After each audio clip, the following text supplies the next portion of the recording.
So, yes, the party last session faced off against Lobelia, their former party member. It has been changed, turned rotten, raised from the dead. You're not quite sure. But after a fierce battle wherein Lobelia had cloned herself 3 times in an attempt to battle with the party almost got her to her wits' end before Lobelia gave one final attempt at obliterating the party and launched a massive fireball. Within that session, it was revealed that Egg, unfortunately, was on the receiving end of a rather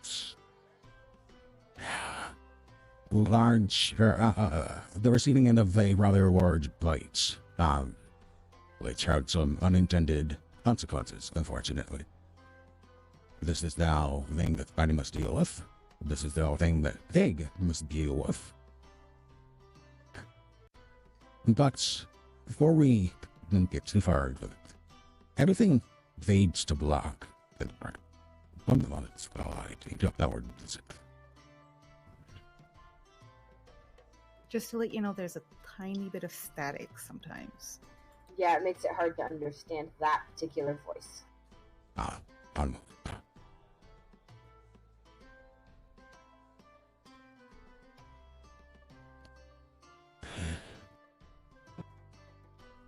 Is this one any better?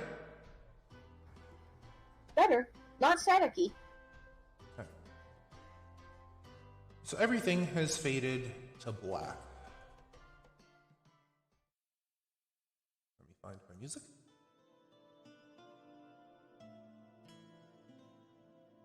We have one member in particular at the moment who apparently comes to before the rest of the party. Except he doesn't come to in a place that he recognizes. A certain elf. His eyes flicker open, bright light coming from all around as your senses slowly return to your body. You're laying on something hard and firm. Feels almost like ground, but as you open your eyes and you look around, you don't recognize this type of ground. It's almost like it doesn't exist. But it's solid enough to walk on. Elardis, the floor is yours. So, Elardis is gonna get up, check his armor, weaponry, look around. What's your passive perception? Oh, what was that, sorry? What is your passive perception? My passive perception is 15. You get up, pull yourself up, start dusting yourself off, go to dust your armor off. Your armor is nowhere to be found. As a matter of fact, the clothing that you are wearing reminds you a lot of your home village. Reminds you a lot of the types of clothing that you guys would wear. Just day-to-day village stuff. Right, day-to-day village business, going to maybe the bakers, maybe the armory, the armorers rather, maybe talking to a neighbor. It's simple, but very much reminiscent of that.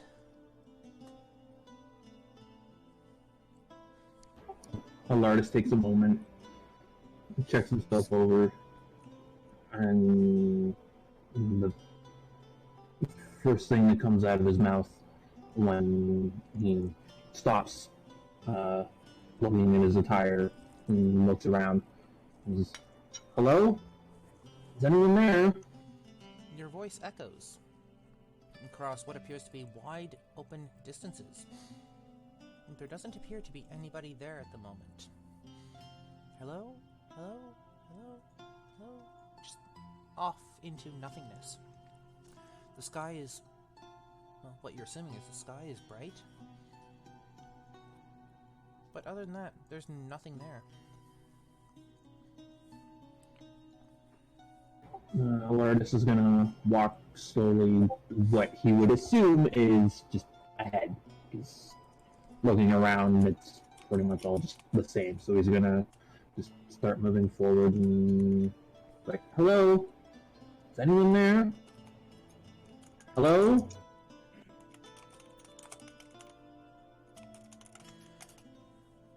Nothing.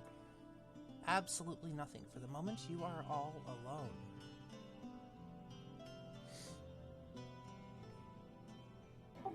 Am I dead? Is this what death feels like?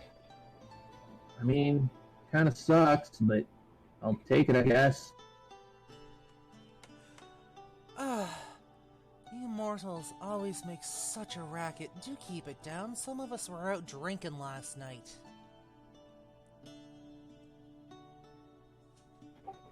He looks around to see if he can spot anyone from where the voice is coming from. Hello? Oh, it's you. Weren't you just trying to deal with one of your fallen party members? I was. Might I ask, who are you? I can't really see you at all. I mean, if I wanted you to see me, you would have seen me by now. But, I suppose, in the interest of, not necessarily transparency, but non-hostility. Yeah, that might be a better word. Non-hostility. We should, even the playing field. And for a moment you hear a rather loud, cacophonous blast, almost. A moment later, you're standing in the middle of a giant forest. Walking through some of the trees is a rather large being. Appears to be part plant, part person. What appears to be branches coming off of her head. Her skin, in the places where it is skin, is tinged green. Her clothing appears to be made of leaves and flowers. Her bust appears to be covered, kind of like, almost like a half corset made of, you think it's wood, but it's pliable and moving, and you're not quite sure how that's happened. Her eyes glow yellow, and there appears to be a couple of winged sprites flitting around her. She's kind of playing with them for a moment. Is this better, elf? Elardis' eyes goes wide, and he takes 2, maybe 3 steps back. They're slow, but he takes a few steps back, and then he realizes who's standing there before him, and he's trying not to stutter the words that come out of his mouth.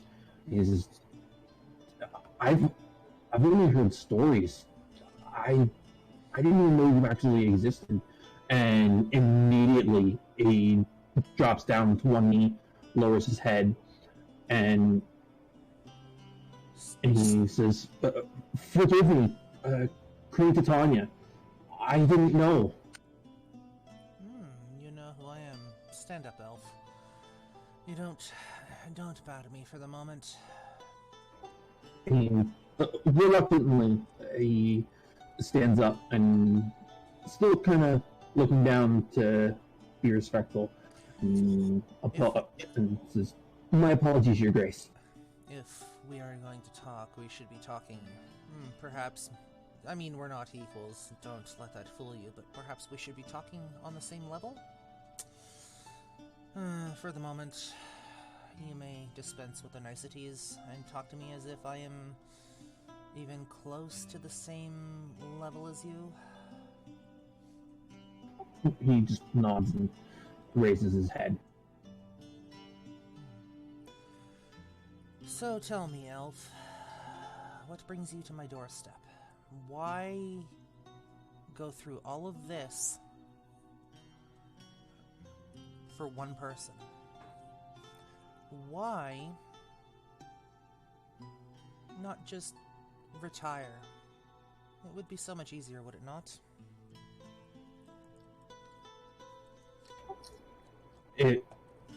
Honestly, it would.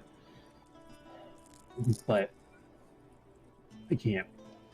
I made a promise to a friend, not just a friend, I made a promise to everyone that I had come with that I would bring them home safe. And unfortunately, I failed one of them. And it's all because of one person who managed to come back, and she took them from us. And I don't think I'm strong enough. Failed? I know. Oh, failed? Hang on. I'm getting feedback. Failed? Or perhaps not yet succeeded?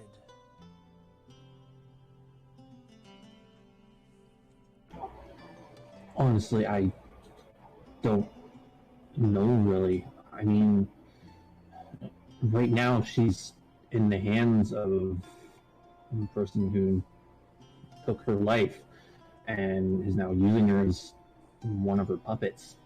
She's a child of the forest. She's one of the druids. This person means a lot to you, does she? Both as a traveling companion and as a fellow compatriot of the forest. There, unfortunately, are druids that fall or are unable to succeed in their goals in life. That is the unfortunate reality of existence, as it were. That being said, your druid has served me well. Your druid friend is not unknown to us. What would you give to save her?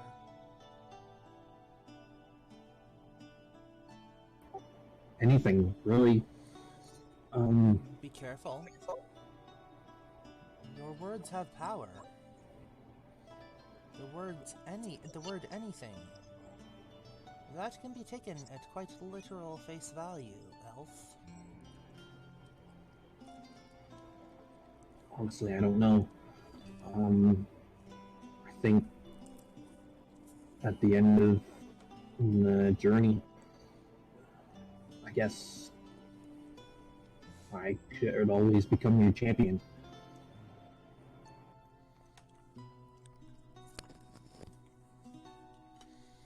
Are you certain of that?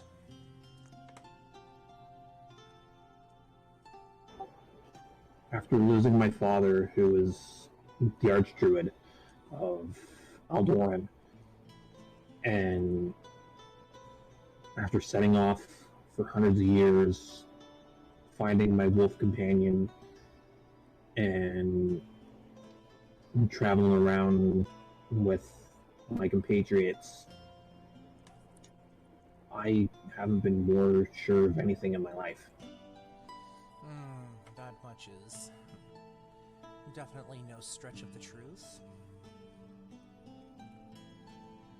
You say you're not powerful enough to do what needs to be done. Explain. Every time that me and my compatriots would get close to taking down our enemy, she always manages to survive and get away every single time. And I have nothing to stop her from getting away this time. I don't Sorry, go ahead. I don't know how to stop her from getting away this time. She needs to go down and stay down. What price would you pay to make that happen?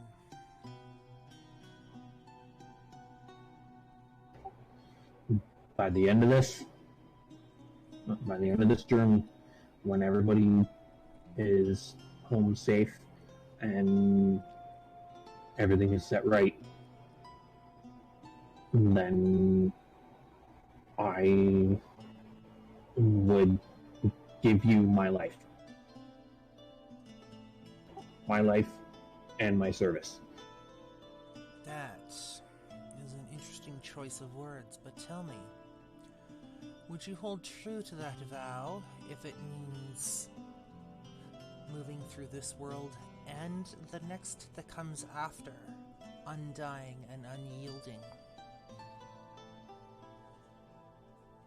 Would you hold true for eternity, and not just the eternity of this realm, this reality, but of all? I've lived for this long. What's another eternity, right? Be careful of your words, Elf. They have a weight you know not.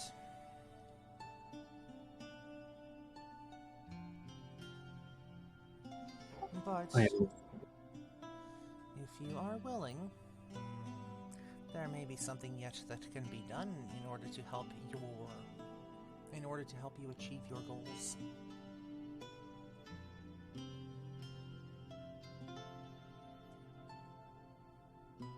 He just nods. If you are serious, and your word is good, I might be able to give you a taste of the power that I offer.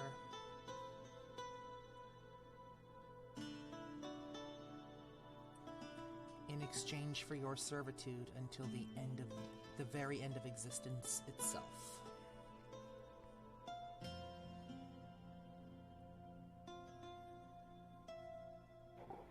Then you have my bow.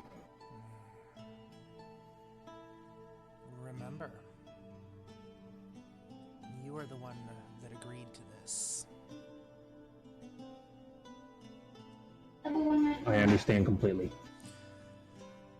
A moment later, better yet, one moment.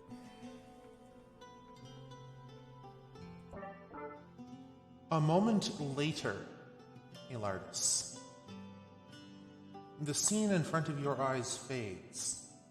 The last thing you see is Queen Titania smirking at you. And she fades from view. You know that view, you know that sight of the Cheshire... My voice changer's not going to work as I wanted it to, so we're just going to forgo that. You know that scene with the Cheshire Cat when he fades from view and the last thing you see is the mouth in a grin before it disappears? That's what you see with Titania in the forest. It disappears as well, and everything fades to black. A moment later, you feel a surge of raw, unfiltered power of the forest around you, seeping into every part of your body. It's almost like an electricity channeled by the very essence of nature itself. Before your eyes open, in front of a very familiar hall and lectern stand, with a black candle on it. The rest of the party, their eyes slowly open, and they come to as well in this place where, it seems so long ago they had attempted to track down what was happening with lobelia before finding themselves thrust into the middle of a dungeon with no way of knowing what was going to happen to them or what they were going to face. And we are going to, at this point, open the floor to the party as the scene unfolds, and we move forward.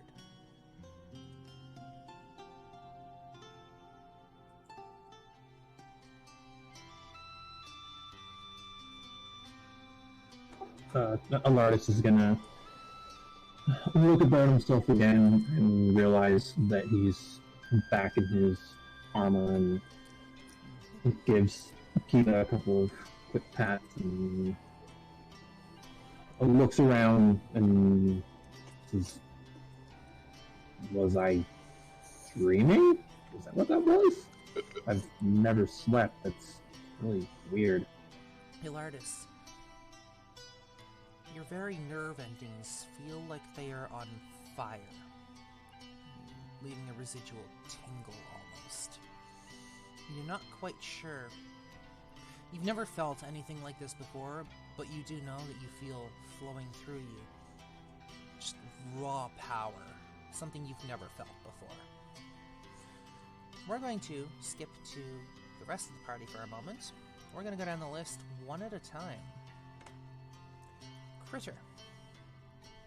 Yes. You pull yourself from what is probably one of the deepest sleeps that you have had in a while. Almost like you've been unconscious for maybe a month. You're not sure. And you do know that this warm darkness, it's comfortable. Just like waking up in the morning from a really good dream that you don't want to leave. Go for it. Paint the scene. I do have. Is she? Because she was sort of not technically raging, because that's not a skill I have, but she was all wolfed out when we last checked. Is she still? She's not.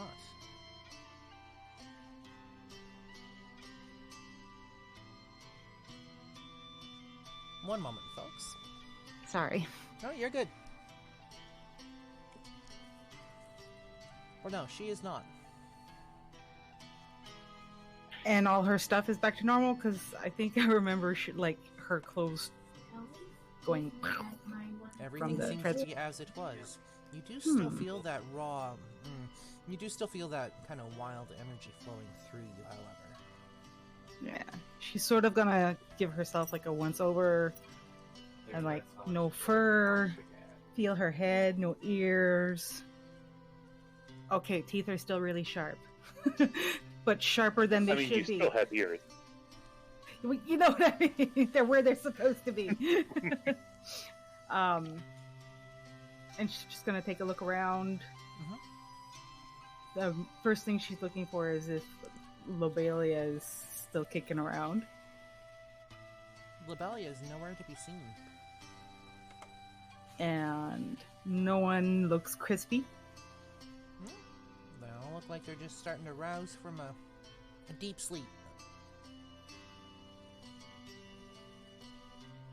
She's going to just sort of get up, stretch, and go check on everyone. But she's going to be very much in her head for a little bit, trying to replay the whole I'm a werewolf in her head. Because as far as she knows, that's not something brownies have ever done before. Roll me a... Well, sorry, actually, don't roll me. What is your passive perception?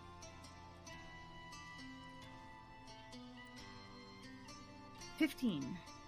Okay. We're going to move by Geeky for a moment. We're going to go down to... Yuki.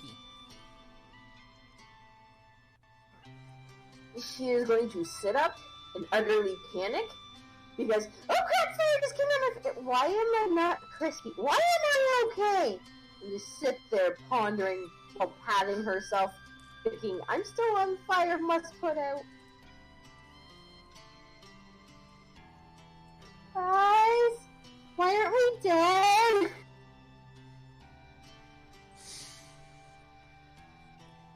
Vincent. Vincent will just kind of get up, groan at things hurting.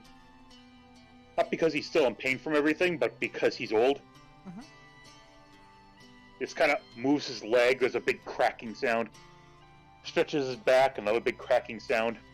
Clenches his fist, big cracking sounds from both of them. And he looks around and he's like, oh shit, I'm still alive. Alright. And he just kind of slowly starts getting up. He's like, I'm too old to wake up on a stone floor. Okay. And so look around at everybody else as he's checking himself to make sure he still has everything. Wallet, keys, phone. Key to your And then he's like, key to your apartment that no longer exists. You're still carrying it around for some reason. like keys. Yeah. Key to your apartment's on the key ring. Yes, it is. Still there. So he looks around. Everybody alright? Everybody still alive? Elardis, Probably. Yuki, and Vincent. Passive perceptions, please.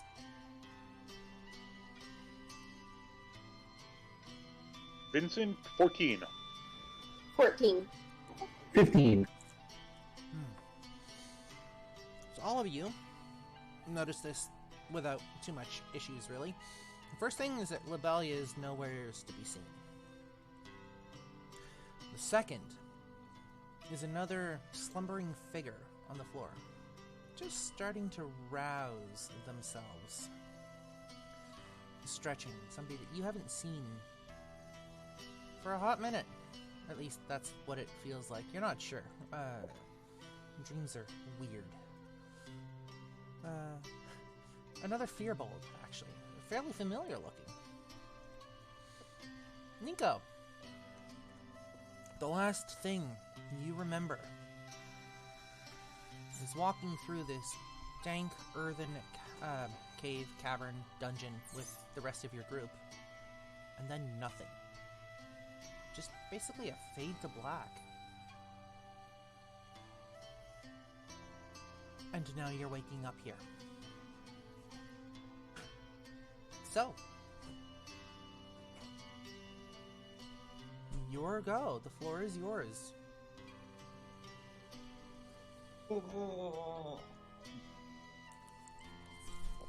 And on. Are we?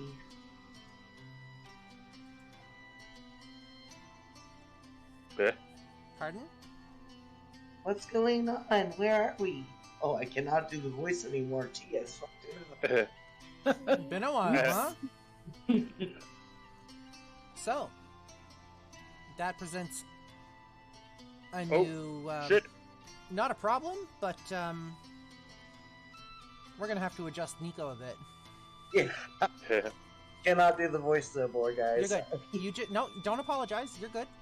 You just do whatever you think Nico would go for, or would be Nico, given current circumstances. Okay? Right. Yep. Nico hit puberty. Achievement unlocked. What's up, guys? Achievement unlocked. Puberty. I don't think Where that's did only you a come achievement from? though. Sorry. Anyway, go with whatever voice you think would work for Nico at this present time. Okay. I'm just gonna go with my regular voice right now. Just That's so fine. I don't That's fine. too much. You do what you gotta do. Oh. Where am I? What's going on? Oh, hey guys, Nico's back. Oh, Hey, the holy cat shit. didn't die. What do you mean? Well, we sort of figured you got lost and ate by werewolves, probably. Yeah. It wasn't me. Oh yeah, so Hig's a werewolf now. Apparently. And she's gonna start like picking through her like sharp little teeth and be like, because there's still bits of the lobelia clones in there. She got some good bites in. Yeah. I know I bit at least once. Yep. Everything was back to it was basically back to the way it was before you guys entered the dungeon, Oh, okay, so no. which bits. means there are no bits of lobelia in your teeth. Good. Aw, I guess that's good. I don't remember anything. It's probably for It's the a lot. best. That's the last thing you do remember. Us entering the cave. Oh, well, At least you're not that far off. Yeah, nothing really happened between that time. Don't worry about it. Okay. If You don't say need to so. remember what it's like to get burned alive. It's okay. I mean, I know I'm still feeling kind of warm and tingly, but it's not like being burned warm and tingly, and it's not really like that warm, tingly feeling that you get when someone you love ends up hugging you, that kind of feeling. I Weird. thought this was just That's me. alright. That's alright. Those feelings are normal when you come of age, you know. Don't worry about it. So I'm two so of them just hit puberty? confused. Sorry, what was that, Yuki? So two of them just hit puberty?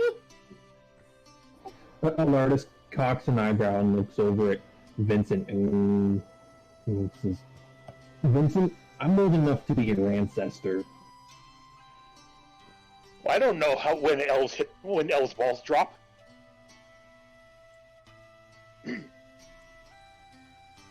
You don't ask that.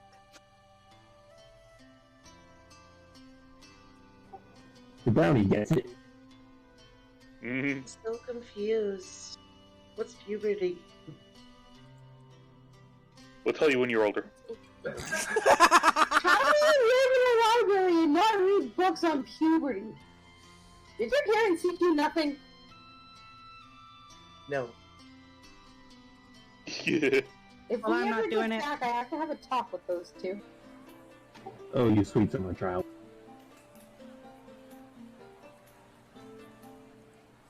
As So you guys Vincent are- is going to look around. Where exactly are we? Are we in the same spot before we touched the candle? as far as you can see. Huh. It's at this point, there's a sound from behind you all as the doors open. Loud banging. And you hear two voices. What are you doing here? I don't know, we woke up here. Attempting to defile our shrine to the dead. They would never. No, we literally got teleported here. We don't know where we are. I know We would where never we are. disrespect the shrine. I promise. Pig's just going to slowly hide behind Vincent. Okay, what was that, Nico? I said we would never disrespect the shrine. I promise. Out of all of the places you could have been teleported, you were teleported here, specifically to this shrine. Where are we even? One of them just kind of looks around for a moment. And his eyes rest what appear to be up on the lectern. That candle is supposed to be lit. What happened? I don't know. We Okay, so both did because there's a candle with a weird colored flame, and then we got transported somewhere, and then we woke up here. We don't know what happened. Where? Some weird underground maze full of werewolves we and were portals. led here by a spirit of a friend of. Sorry, go ahead, Vincent. We were led here by the spirit of a friend of ours who was asking for our help. The spirit directed us to touch the candle. We touched the candle. It took us into some underground catacombs where we had to fight our way through. We had to help our friend's spirit by, I guess, defeating them in combat. I don't know how exactly it all worked out. You had a Then there was the bright flash of fire, and we were here again. You had a vision after touching the candle. Oh, it wasn't a It would vision. seem so. Yeah, that was way too real to be a vision.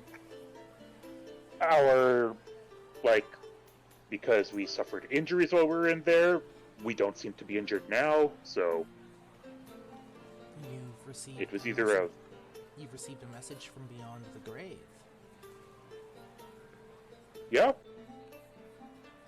as everybody's talking, Elardis is literally just sitting there poking his fingertips, and like with each little bit of pressure that he applies to it is that tingly, warm feeling that he's feeling throughout his entire body.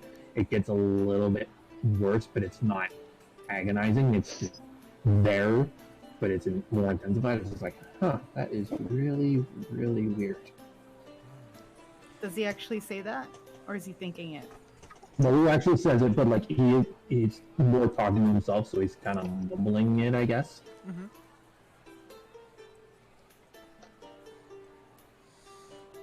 Vision or message from beyond the grave, huh? Led here by the spirit of your deceased friend. That's oddly convenient. We have no recollection of anybody coming through our village. We have no recollection of anybody ever entering this place.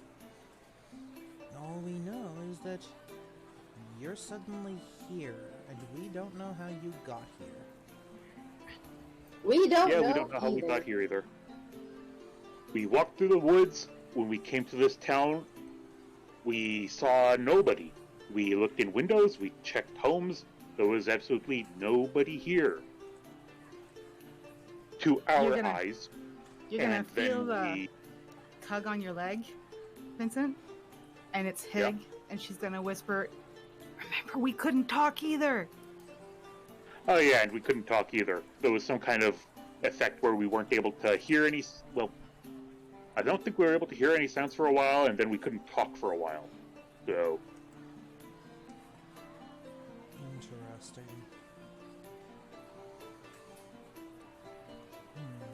So we had thought this place was abandoned. Roll me, roll me a diplomacy check, Vincent.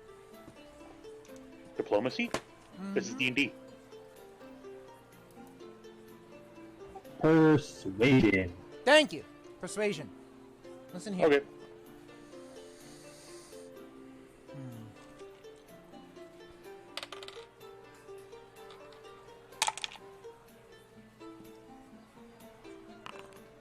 18.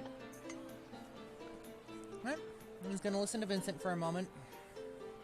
Look around. Take a few steps in towards you guys. Look around again. Mutter a few words. A candle on the pulpit is suddenly lit again.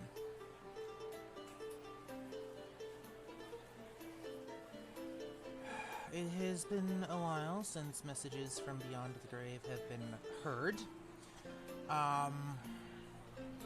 This is fortunately one of our most revered sites that we have. We think that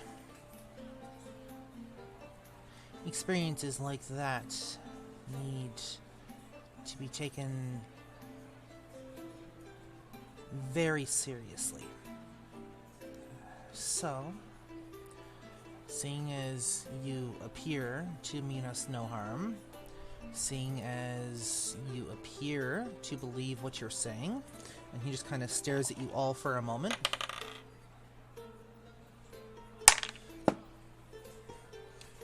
I have no reason to doubt you. Nothing appears to be missing. The candle has been relit.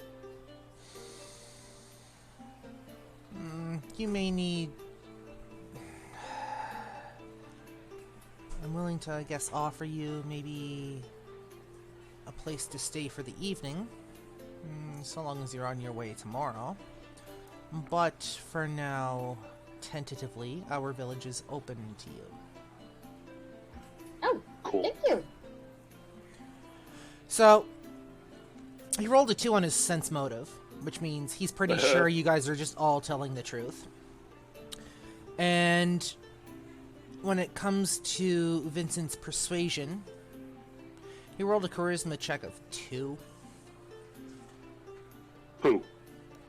The guy that's talking to you. He rolled a 2 for both rolls. Uh, Which means Vincent literally just charmed the ever-living shit out of him. Yep. Go, Vincent. Go, Vincent. Go. I have persuasion as a proficiency.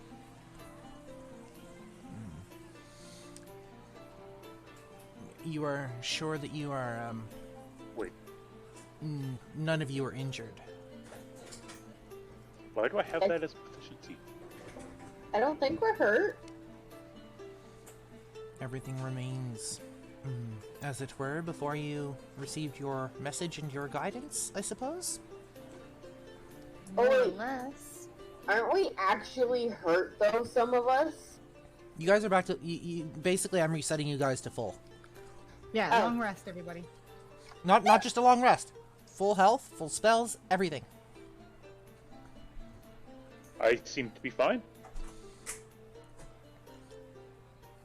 He just kind of looks around for a moment. You are absolutely sure that nothing has changed. Well, this guy popped out of nowhere, but that's it. And he points at Nico, or what's the character's name again? Is it just Nico again? Mm-hmm. Kiki's character's Nico. Yeah. Alright. But we know him, so it's fine. He's with us. If he's with you, why wouldn't you know him?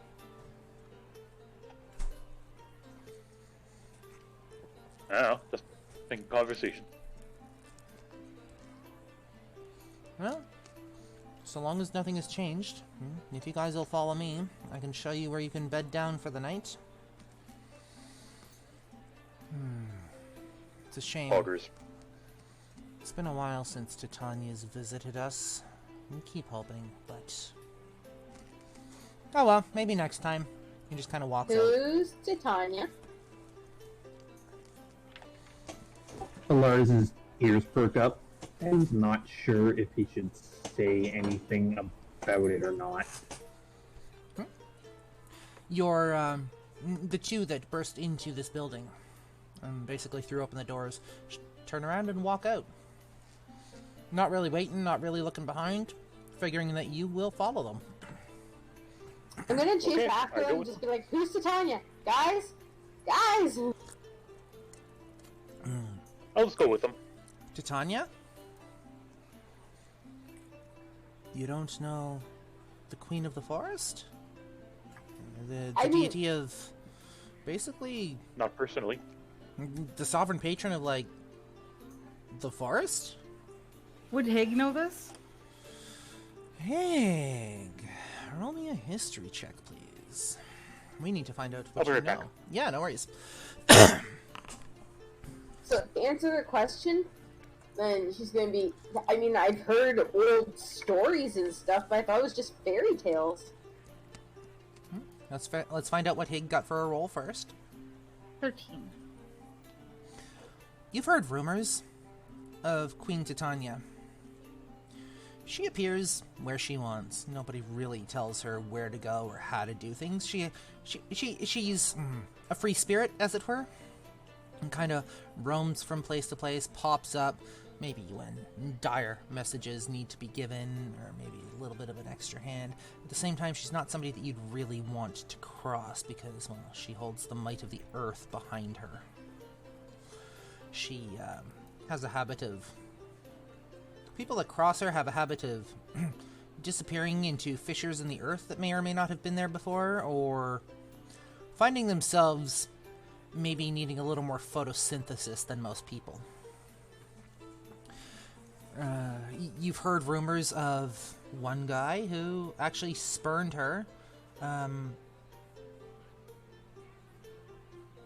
was her lover at one point, and was found to be cheating on her. And, well, he stands on the edge of a cliff now. Not really much in the way of nutrients, not really moving.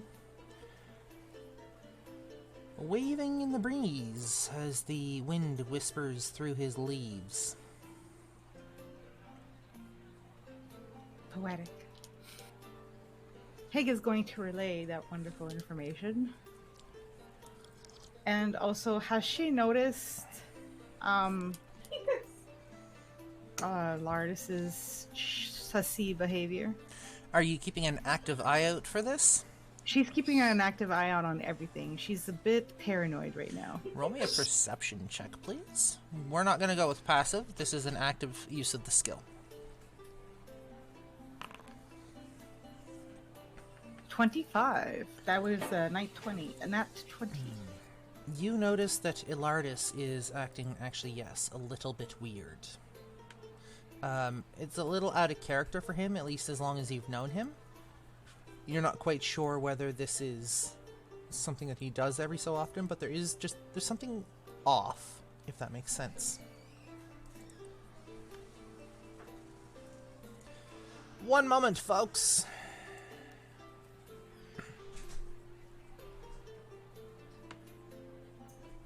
Sorry. You're good. There's something off, but you're not quite sure what it is. What about the two guys in general? Like, do they seem like we should be trusting them? Roll me. Can't remember if sense motive is a thing. Give me 1 second. Let me double check my D&D sheet. Doesn't look like it. Oh, 1 moment. Let me go ahead and pull up a character, just a random character sheet here for skills. View. Insight? Yeah. Let me just scroll up. Yeah, it's gonna be an insight check. 21. They don't seem out to hurt you, as far as you can tell. They seem to be completely honest with you. They appear to be friendly. They don't really seem... Their body language kind of displays that they don't have any malice to you, but they're a little wary. Okay. She's just gonna keep an active scan as she follows everybody, but she's not going to let on that she's noticed Elardis' behavior, but she is going to keep an extra eye on him. Sorry, go ahead. Somebody was going to say something.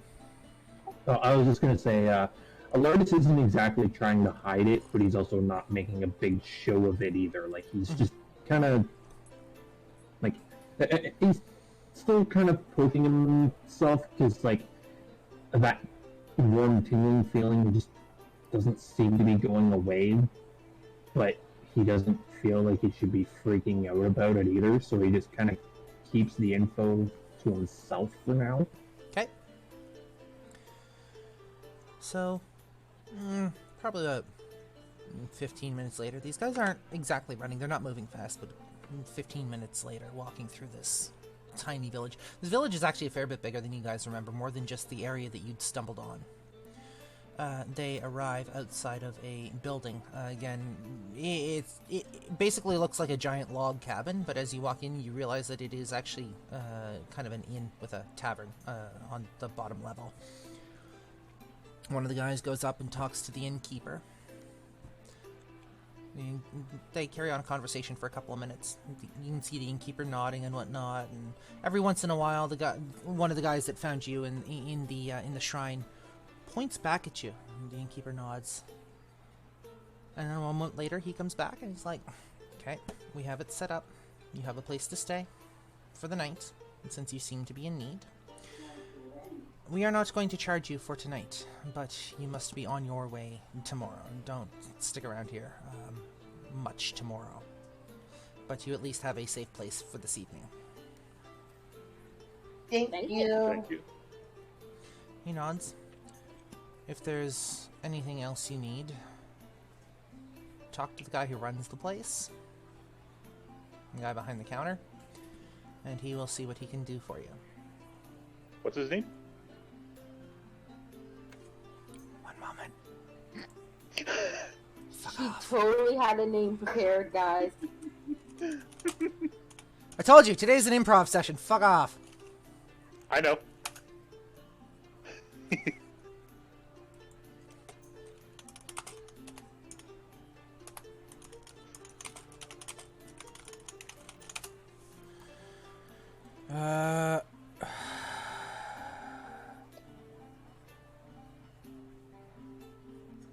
One second. I had a thing here and I don't know where it went.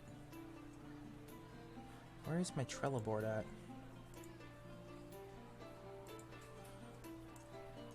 One second. Tables. That's not what I want.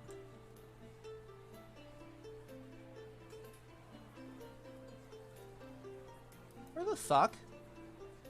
I have to go check on some things. I'll be right Yep. back. Yeah, it's alright. I gotta grab something anyways. I swear I had one, but I guess not. It's really important that I know, so if you can... I'm working on it. Give me a second. I know it's like life or death here for you, so... Fucking make me actually do work this morning. What the hell, man? How It's afternoon. dare you? Right? Yeah. I'll go here. There is...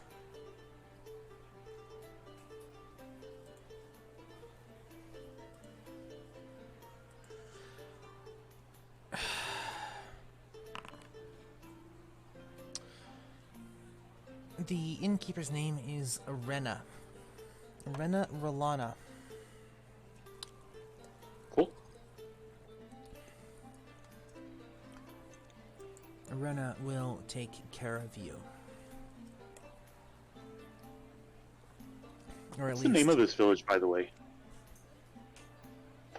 One moment. Fucking dick. It's something we need to know.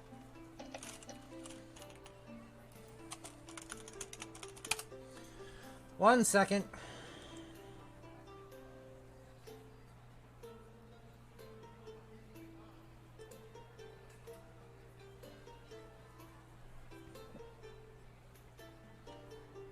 Let's go.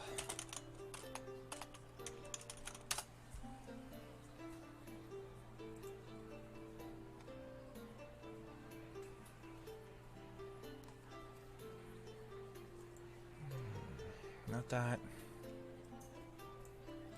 Try this one.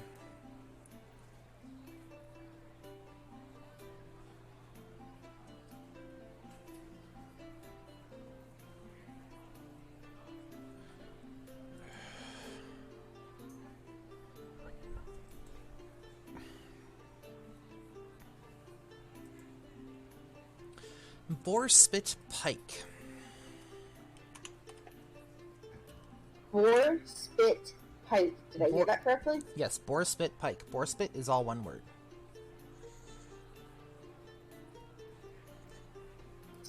Or as in pig? Yes, as in the animal. BOAR SPIT space PIKE. In my notes, that was almost poke. I typoed, so it was boar spit poke. Mm-hmm. Looks at his... It's boar spit pike. We don't get many visitors around here. At least not ones that... at least not ones that, I suppose, actually matter.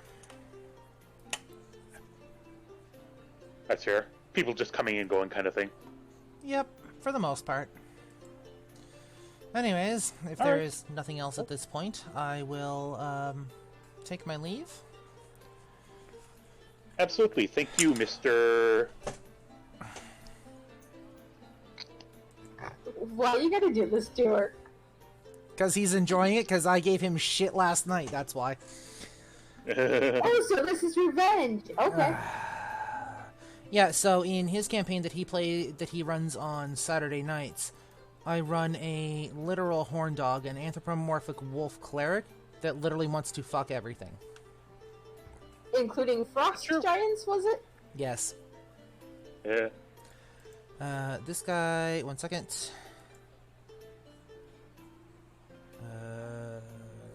We'll make him this one.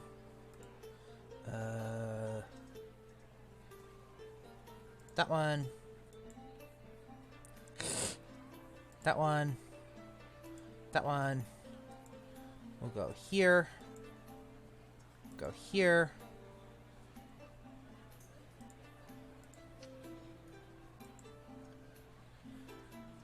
Felern.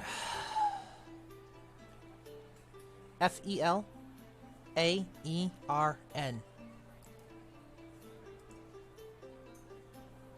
And just priest, I take it. Actually, roll me a perception check. Roll me either a perception check or an insight, your choice.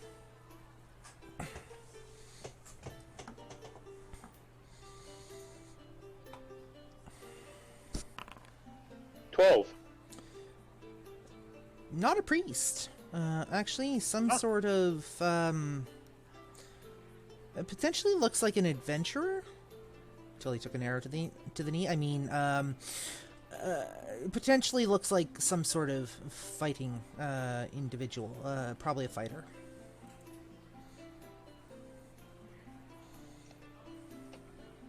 Cool. Thank you very much, Fairlin. Turns around and walks out the door, leaving you guys in the tavern.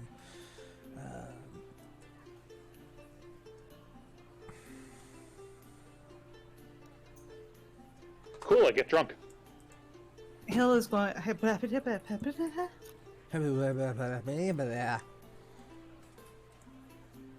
Hig is basically going to rush to the innkeeper and ask for. She's going to sit there and think for a second. Meat. The elf looks down at you as you approach, watches you trail across the floor,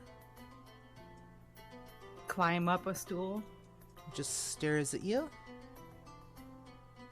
Not disapprovingly, not approvingly, just stares at you. Please. Please? Meat. You're a brownie. It's a long story. Just... Can you get me a steak? And a side of cream.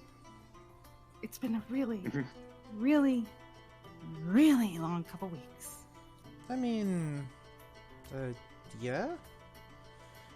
How would you like your steak cooked?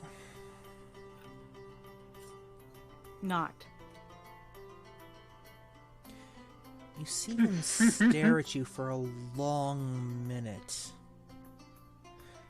He opens his mouth as if he wants to say something, and then a moment later shuts it and turns around to go grab your request for you.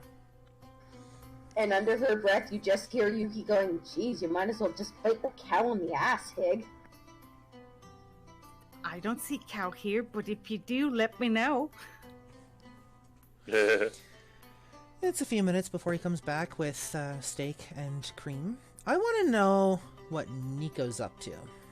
As the innkeeper places this steak and cream down in front of your brownie. Nico wrinkles his nose because he's not a fan of meat. Especially rare meat. This isn't rare meat. This is literally... Yeah. Raw. It's raw. Yeah. Hey guys! Because Hig's a werewolf now, is she raw dogging it? So, Hig, you're gonna need to prepare yourself for all of these puns. I'm okay with it. Okay. I love puns. Okay. I'm sorry I didn't think of it. Okay. So, Nico, you wrinkle your nose as this meat is placed down in front of Hig.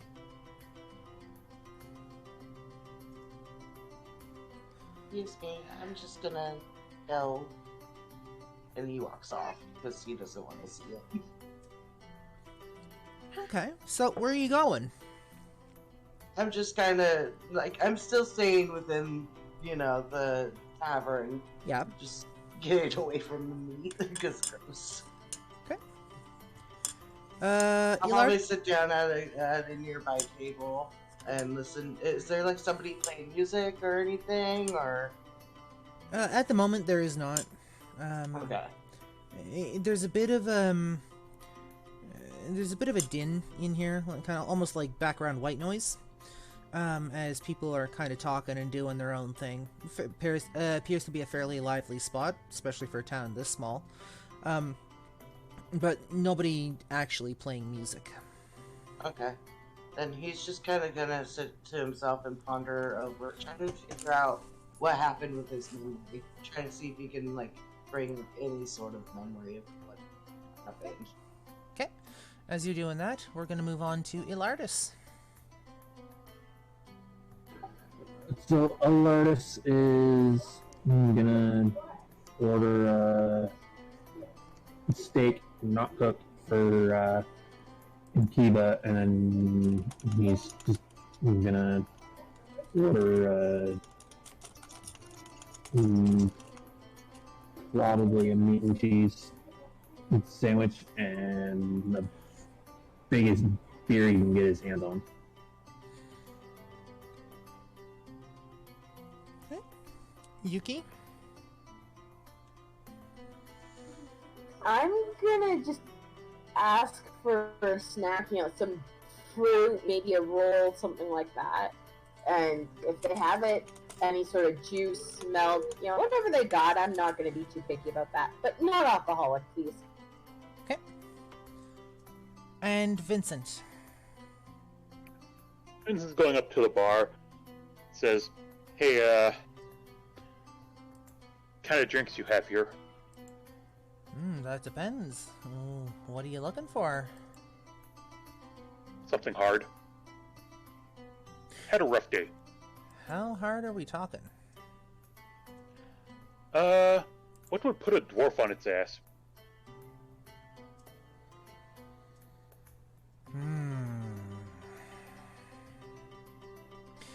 Give me a second. You want something that'll put a dwarf on its ass? It'll take me a moment, but I might have an old, dusty bottle in the back of something that we don't really sell. Oh, hell yeah. He wanders off. You hear some clanking from the back. It's gonna take him a few minutes. Step beside, Hig. Just gonna look over to Hig and say, "What's up, dog?" Hig is devouring the plate that's been put in front of her.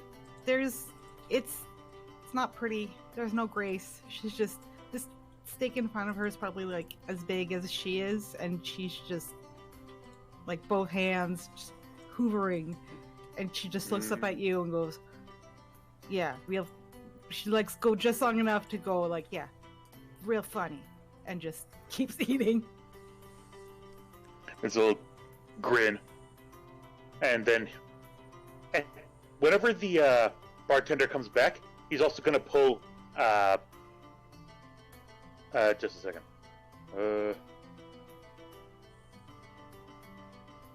One second. Why can't I remember shit right now? He's also gonna pull Gabby from the pouch he keeps her in, and be like, "Oh yeah, also, can I get some meat for the little dog?" Yeah, it's gonna take him a minute, so...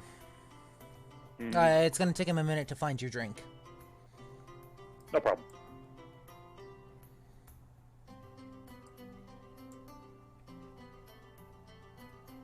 And by little dog, he makes like he's going to point at Hig, but points at Gabby instead.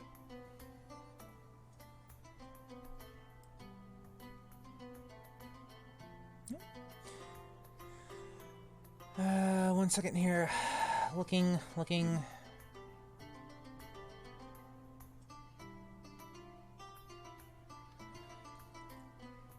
And I need a rolling chart.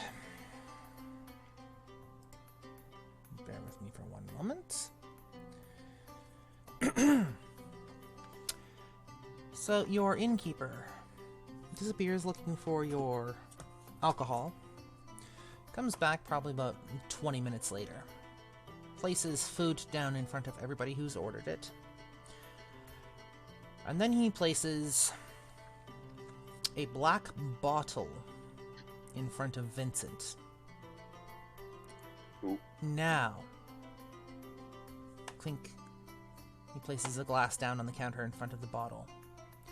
I cannot be held responsible for what happens when you drink this. This is not your standard alcohol.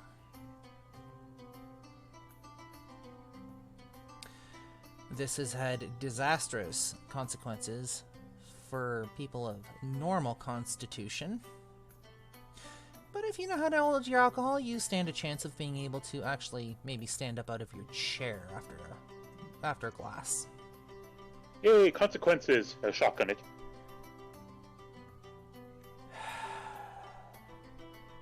Glass, I mean. Not the bottle. You shotgunning the glass? Well, filled with alcohol. Right. He pulls the cork out. Pours half a glass for you.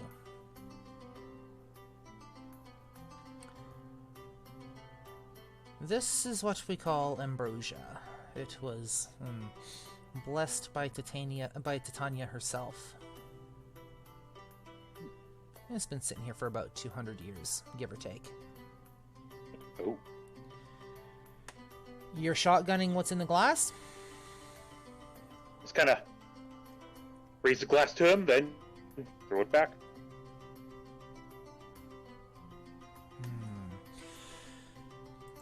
Okay, one moment.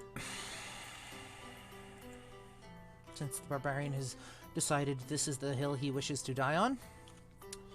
Is Vincent about to identify as a problem? Nope, give me 1 second. That ship has sailed like the first 2 sessions. Alright, that one. Not that one.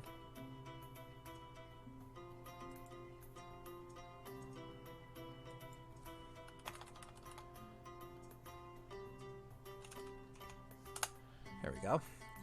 Let me go ahead and pull up our drinking rules.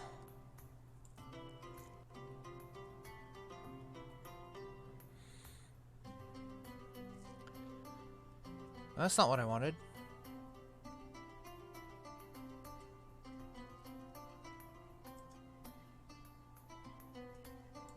Where is just the straight table?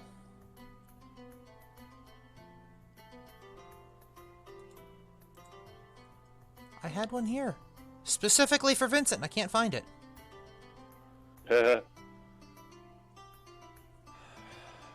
You know what?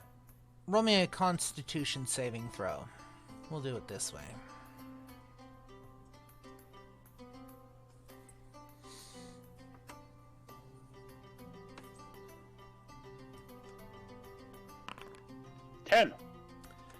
Ten.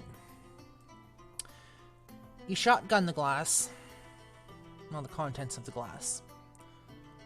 And it's about 10 seconds before you realize that may not have been the smartest idea, even for you. As suddenly the room starts to spin.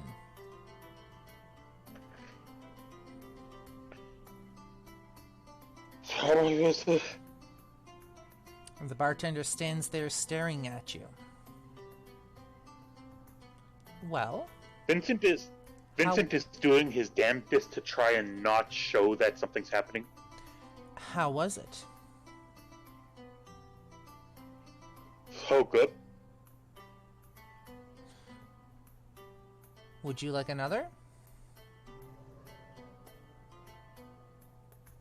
Give me a second so I can feel my throat.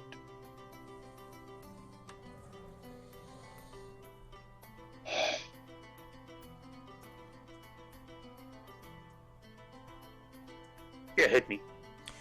The bartender pours another half a glass, and this is where we're going to pause for a 15-minute break, and we will come back and see what happens with Vincent afterwards. We last left off with Vincent being poured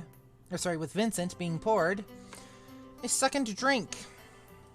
Wait a minute. I want this screen. There we go. That's the screen I want. The bartender finishes pouring. and puts the bottle back on the counter, and he looks at you.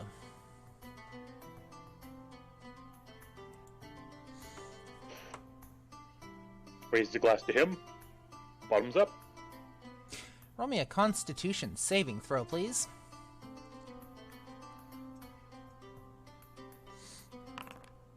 27. Okay. So after your first one, your second drink, you think you've got a handle on it. Your second drink goes down a lot smoother. The room isn't so much spinning at the moment. You're able to kind of look through it, if that makes sense. Mm-hmm.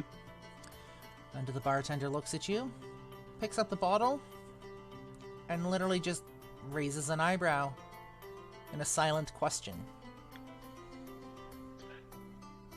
Raise an eyebrow back and says, before that, how much is this costing me? 1 gold per cup.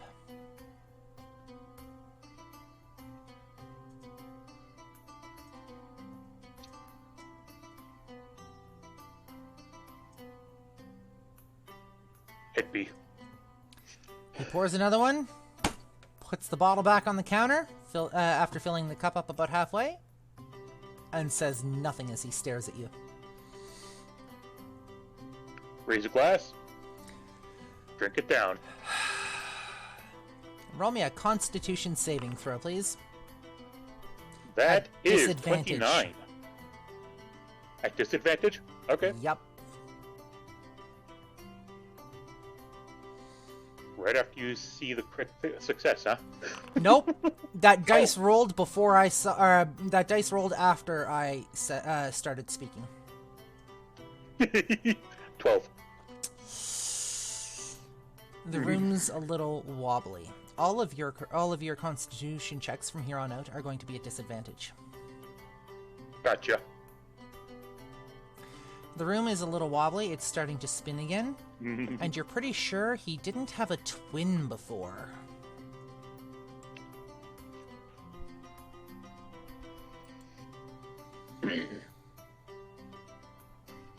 Pinches the bridge of his nose.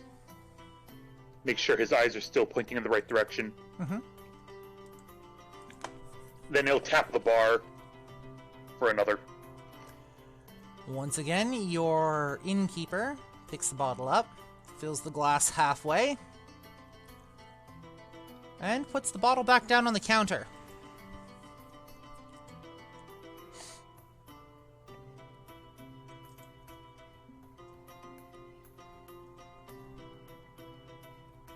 Taking a drink.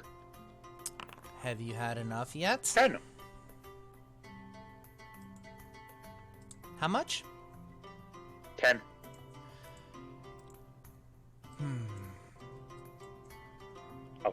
Interesting. Yeah, whenever there's enough. You know what? We're gonna go with this one.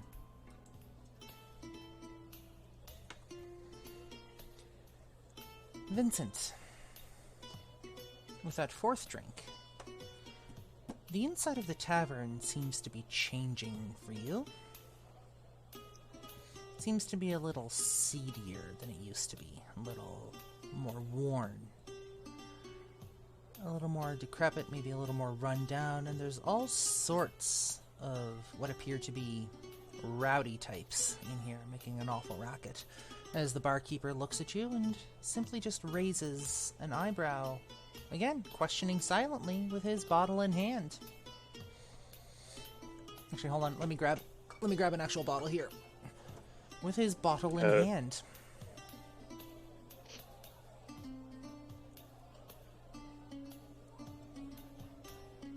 Third time's a charm. He grabs your cup, fills it up halfway for the fifth time, and he waits.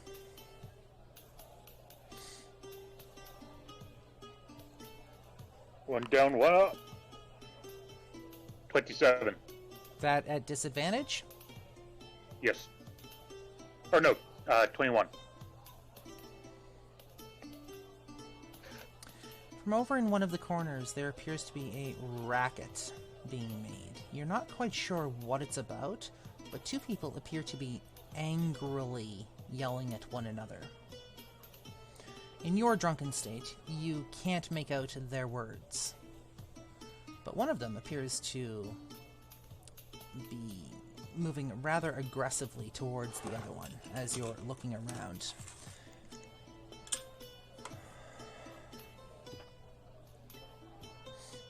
I start looking at the bartender, one eye open, I kind of point, and I say, you might want to stop that. You say what? You might want to stop that. The bartender looks over, kind of shrugs, smiles, and then looks back down at you.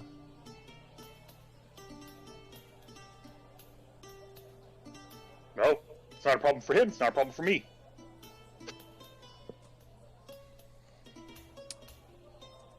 Are you going for a sixth?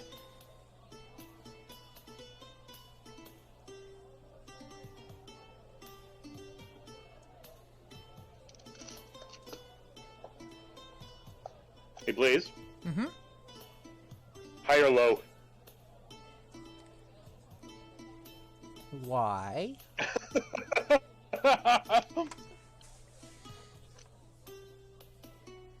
Why? High or low? Why? Just to see if one more drink is a good idea or not. Hi.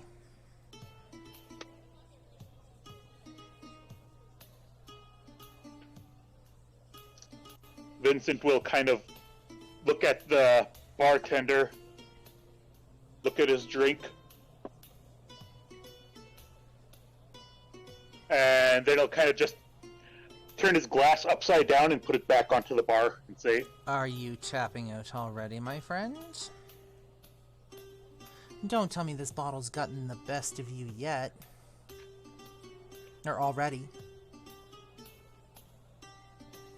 I hate you and I like you at the same time. You sure you don't want one more? I think I'm good. Just give me some popcorn and shovel it into my mouth for a while. That's when you appear to be And then bumped. he's just... That's when you appear to be bumped from behind. That, Somebody jostles you pretty well. Does that jostle me as well? 'Cause I'm right next to him, still eating. It does. It does. It does.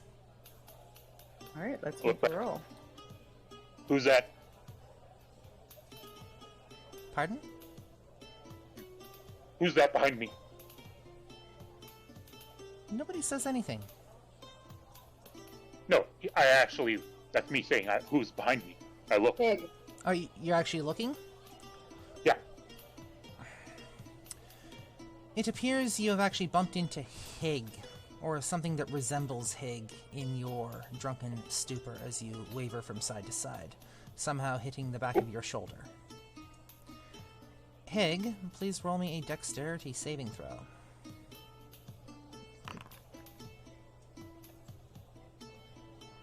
Eight. You fall off of your stool in the midst of eating. Roll me an That's not acrobatics good. check.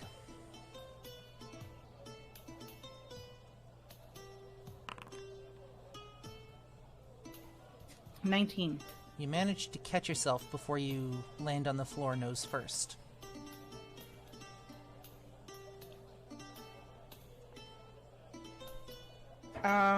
What were we doing again for, we'll say, temper rolls? Those are going to be Constitution saving throws. I have to lump a lot of shit under Constitution, so... That's okay. Normally it would have been... So in 3.5 in Pathfinder, it would have been a will check. Oh, no. What did you roll? I don't want to tell you. What did you roll? I rolled a 1. Any bonuses to that? That makes it a 3.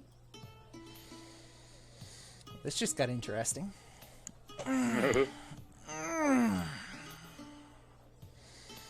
Hig!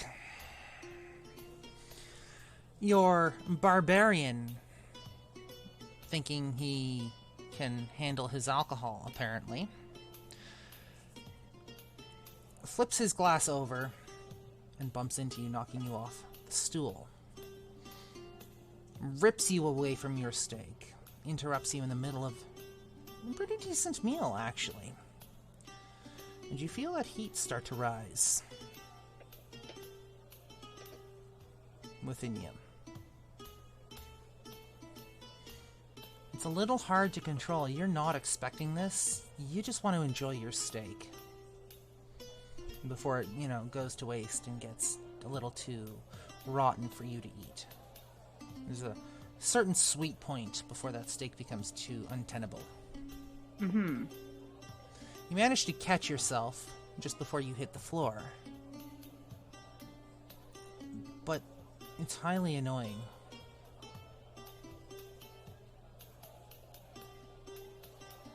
Do I realize that it wasn't done on purpose, given how drunk he is? I mean, I've been sitting right next to him, so I know how I've been aware of what and how much he's been drinking.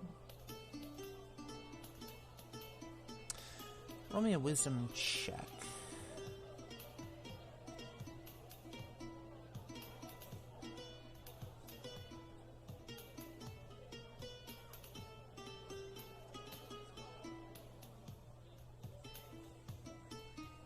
I was pressing on the wrong section. 19. You do realize that it wasn't done on purpose, but, that doesn't really matter. You just want to be left alone. You're dealing with a lot of shit right now, a lot of stuff going through your mind. You're kind of lost in your own thoughts, especially with this newest development with you. That heat starts to rise, and you feel that prickling sensation again. She's going to climb back on the stool, growling as she does so. Just a little fuzzier than before. This growl is very guttural. And she's gonna, once she's up on the stool, I guess she's probably gonna have to get up on the bar as well to be high enough to be, like, at least shoulder height with Vincent. Mm-hmm. And she's gonna give him a big poke. And, you've had enough. Go sit down.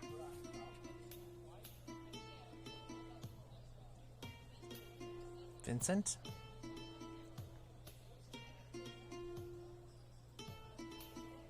Vincent will kind of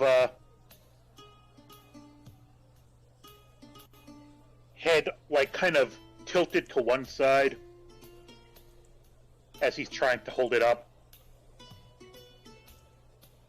When he feels the poke, he kind of flops his head over and looks at Hig as a, yeah, I agree. And then he falls off his chair the other direction. Hig's going to laugh. That prickling sensation doesn't stop. How much of the steak is left? About half. Do you want me to roll of whether or not the what? smell is more enticing? You know what? I will give you that. Roll me a Constitution saving throw.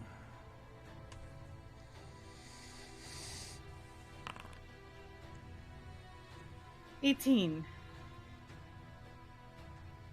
It is fairly delectable smelling. The prickling sensation doesn't stop, and you can feel it kind of trying to wash you away like a riptide. And all you can do is hang on for dear life.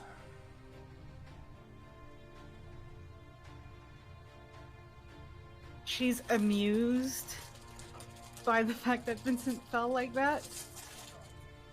And that sort of takes him out of her reach. And she's just going to dive on this, like just dive onto the plate and just attack what's left in there. We'll assume that's enough to calm you down for now. Close, but it's sort of like watching a animal that hasn't eaten in forever, just go to town on something. It's not pretty and it's messy, and she doesn't care. Yuki, Elardis, and Nico. You see a slight... You're off doing your own things, eating, drinking. You hear a slight commotion over at the bar. And the next thing you see is a fairly furry brownie standing up on the counter in front of your barbarian. Pokes him. And a moment later your barbarian falls over, and then the brownie goes back to attacking the steak. Still fairly furry. So, that's the thing now, guys. Nom nom nom. I can't even deal with this after the past few days, months, whatever, and the maze, and the teleporting, and the lobelia thing, and just fuzzy brownie, okay, whatever, shrug, go back to my food. Yuki's just like, I'm done, guys, I'm tapping out. I can't deal with this right now. Elardis. As Elardis is chewing on the rest of his sandwich, he just gives a thumbs up, and then once he's done chewing, washes the rest of his sandwich down with the rest of the meat he ended up getting, and yeah, that's pretty much it. And hopes that animal handling will help calm Pig. Roll me an animal handling check, please.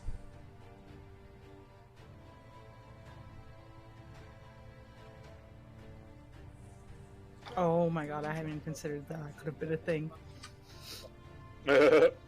This should be fun. Right. It's gonna be a 12. Hey, you're gonna roll me a charisma saving throw.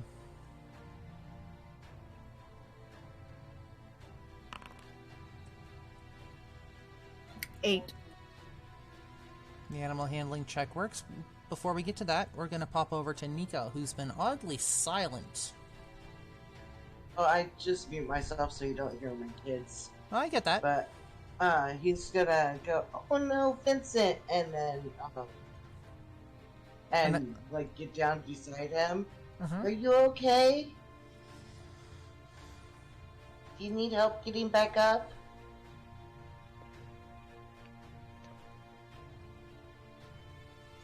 Vincent? Am I still in my head?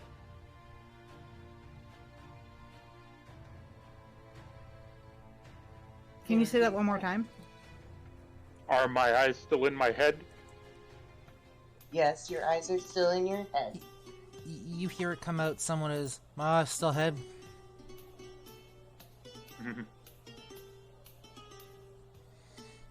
Nico's gonna try to help him get up. I think time to get some bed. I think time to bed. Go to bed. I think that's a good idea. You're taller than I remember. Yeah,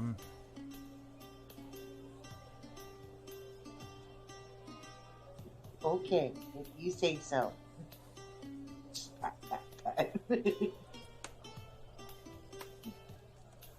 Vincent's gone, guys. Like, gone. I love the drunken translation. It's great. You're pretty sure there was like the number 69 in there somewhere, but you're not. You can't. You're not 100% sure. We're gonna cut back to the animal handling check as those two make their way off to bed. So, Elardis has rolled a 12, and Critter has rolled a 8. Which means the animal handling check succeeds. Elardis, play it up. Okay, so as he gets up. He's still looking at Hig, but he's got his arm out. Kind of like the scene in Jurassic World where Chris Pratt's character is keeping the raptors at bay with his hands out. It's kind of like that. So he slowly approaches and he's like, Hig, you're still in there, right? But he slowly approaches, and then once he manages to get up close and ends up realizing that Hig's more focused on the steak rather than anything else, and he's just gonna give a gentle pet and just be like, carry on eating, you're good. She's just kind of stare at you as she's gnawing on this thing. By now she's like physically sitting in the plate because she got brought like a standard plate. And just like there's not much of the steak left, but she's like it's the part with like the bone on it. And so now she's just sort of like chewing on that. Reminds you of a dog with bone. Pretty much, yeah. She doesn't care. She's starting to like settle down now. It's not as fuzzy. Elardis? He's just gonna sit on the stool next. Well, I suppose at this point, probably in front of Hig, and just being like, "So you are still good, right? We don't have anything to worry about." She's gonna clear her throat and all that, and just no. I think we'll be okay. Just keep the meat coming. And stop Vincent from drinking. Keeping the meat coming, that's going to be a very simple task, as probably we're going to be going up next. I promise. Leave her head, and you can eat what's left. As for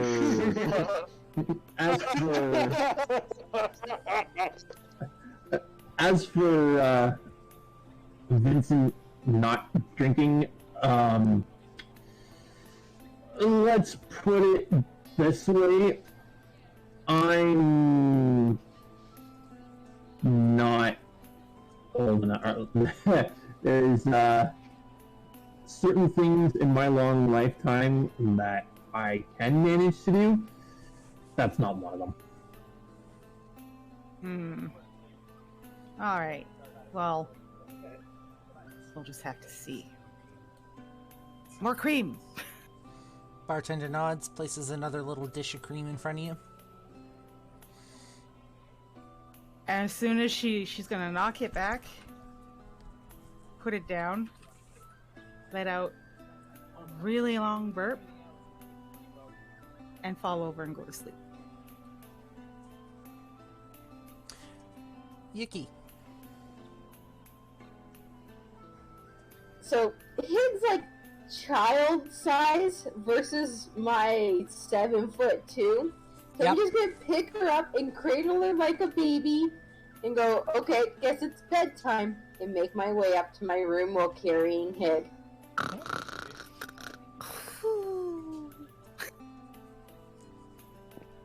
And when I get up there, I'm gonna tuck her into bed like a little child, give her a pat on the head, and say goodnight.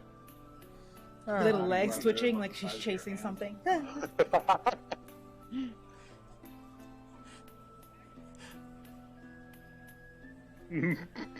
God damn it. Nico! I'm gonna drop off into his bed. Sorry, you're gonna what? I'm gonna lay Vincent down in his bed first. Yeah. And tuck him in. Okay. And then head to my own. Elardis. After everybody tends to head off to bed, since Elardis legitimately cannot sleep,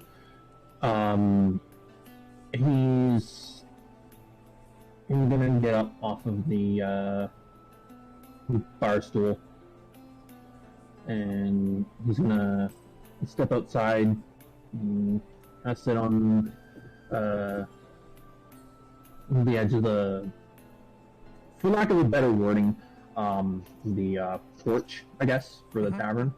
And he's just gonna sit there as Kiba kind of slowly trots and falls about with his own steak bone, which is like almost half in his mouth, and he's gonna give Kiba a couple of pats, and he's gonna tell Kiba, when this is all over, buddy, I don't know how long I'm gonna be with you, dude.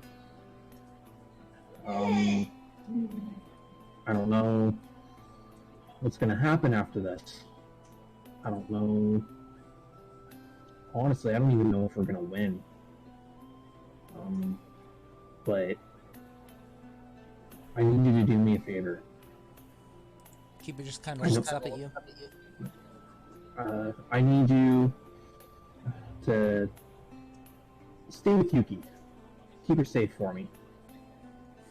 I know that I said that if anything happened to me, then you would go to Grimlock, but I think Yuki deserves to give more than he does.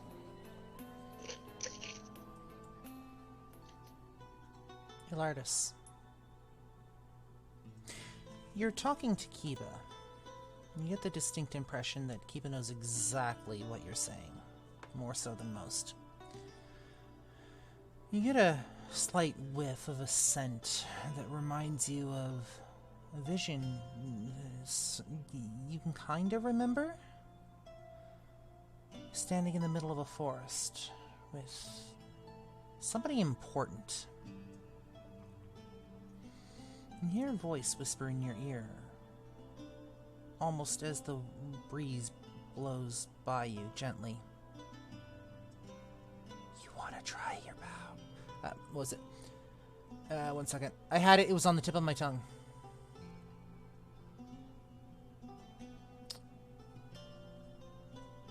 Step into the forest.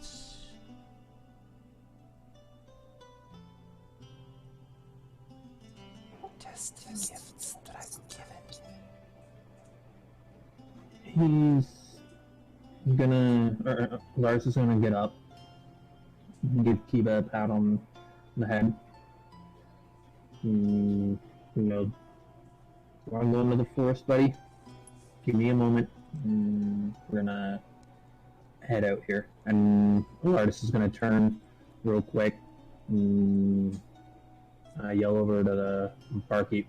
Hey, if I'm not back by morning, let the folks that I came with that I went into the forest. I'll be back soon, though. You get no response from the barkeep.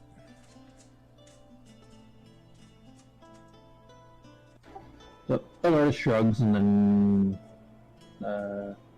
hops on to Q's back, and Kiba takes off with Elardis on his back towards the forest. You find yourself, not too long later, in the middle of a bunch of trees in the forest. Wind whispering through the leaves quietly. The scent of nature all around you. It's comforting in its own way. You can feel that tingling on your nerve ends. It kind of grows until it's almost an insistent need. Build-up of energy.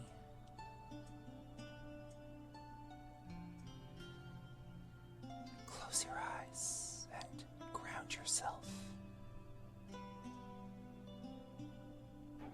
He's gonna jump off of Kiba and step away a moment because he doesn't know what's gonna happen after this. And he's gonna kind of keep his hand outstretched, but not like strain himself outstretched, just a regular stretching out his arm. and he's gonna do exactly what he's told. Channel that energy through your hand and let it go. As he does so, his hand is gonna start to feel really cold, and after that, he is going to cast Frostbite.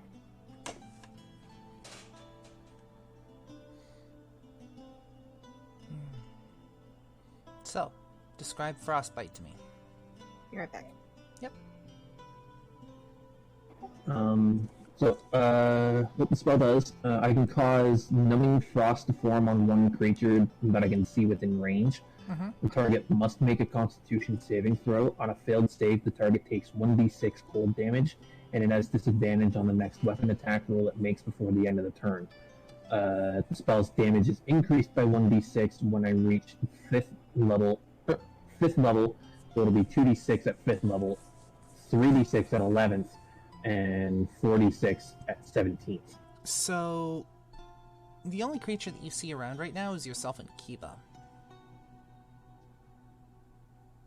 So I guess the spell kind of like forms in my hand and then Forms on your hand, hits the ground, and a moment later you just see frost start to form over the grass. And you hear that voice once again. The seals are packed. You belong to me. But if you should need something, call on me and we'll see what we can arrange. And don't forget what you pledged. And that's when you find yourself waking up the next morning in your bed. And that's actually where we're going to pause for today. We're going to wait until Critter comes back. Before we end up pausing though, Elardis is gonna keep looking down, and then he's gonna lift his head up, and his eyes are gonna be glowing, I guess, different shade of green. Hard to explain, kind of more like an emerald green. And he's gonna be like, "This will be fun."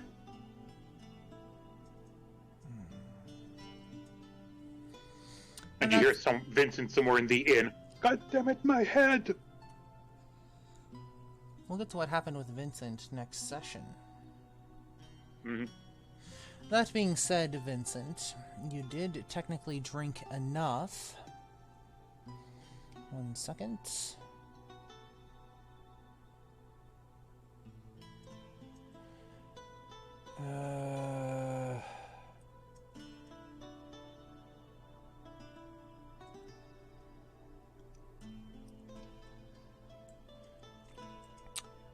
You are going to end up waking up hungover. Which means you are going to be vulnerable to thunder damage and have disadvantage against being blinded. You also gain, what was it? 1 second.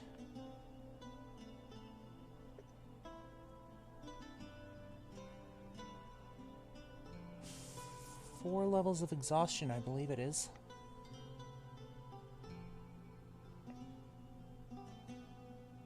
You are going to be tired as fuck in the morning. Gotcha. That's where we're going to actually break for today. And we will continue on with our next session in 2 weeks.